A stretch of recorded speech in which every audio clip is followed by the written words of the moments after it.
لو لسه جديدة في المطبخ، تعالي نعمل المسقعة مع بعض بطريقة سهلة خالص وبسيطة وطعمها لذيذ. وجربي الطريقة دي هتعجبك. يعني لو انت بتعمليها بطريقة تانية او كده، جربي الطريقة دي هتعجبك. ما تخضوش يا جماعة، على فكرة في ناس ما بيعرفوش يعملوا مسقعة، او ما بيعرفوش التركة اللي هي بتاعت الصلصة. الصلصة انا بعمل لها بالظبط زي طشة كده.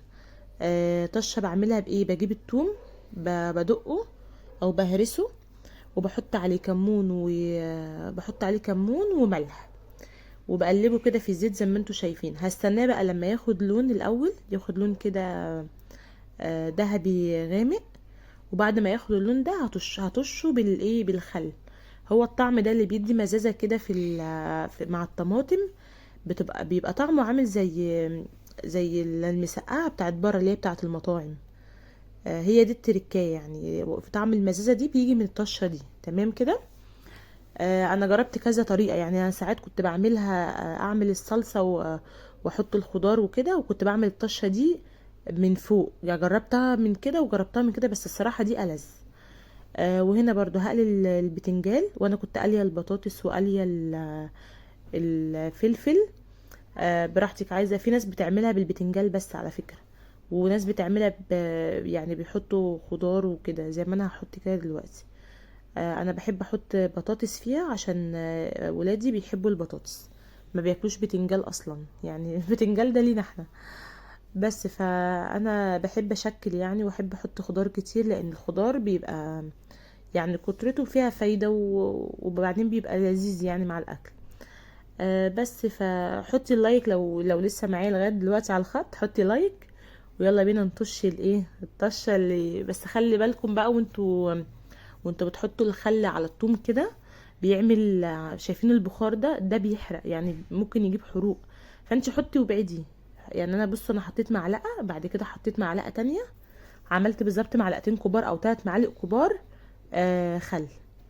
هسيبه بقى كده قد دقيقتين بالظبط. يعني ما بسيبوش اكتر من دقيقتين، عشان يعني لو انت سبتيه اكتر من كده بيمرر، بيدي طعم مر.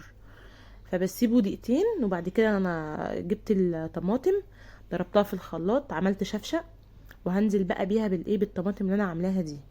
بعد ما احط الطماطم، هبدأ بقى ان انا اظبط الصلصة.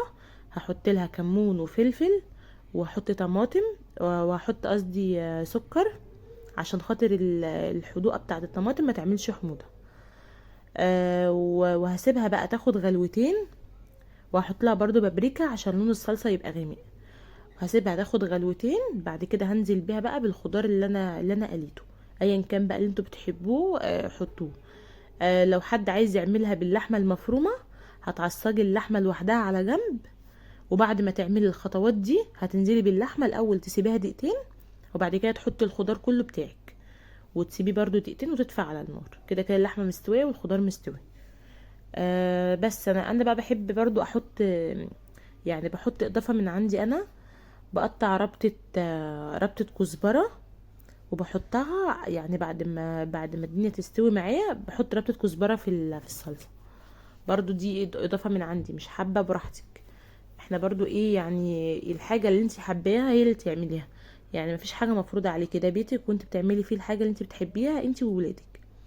بس انا بقول لكم على يعني تجارب. انا يعني بحب التست، الطعم يبقى عالي، فبحب ان انا اجرب واحط اضافات، وبجرب يعني كذا حاجه، بعمل الحاجه بكذا طريقه. فدي الصراحه يعني افضل. يعني كان طعمها تحفه يعني المره دي.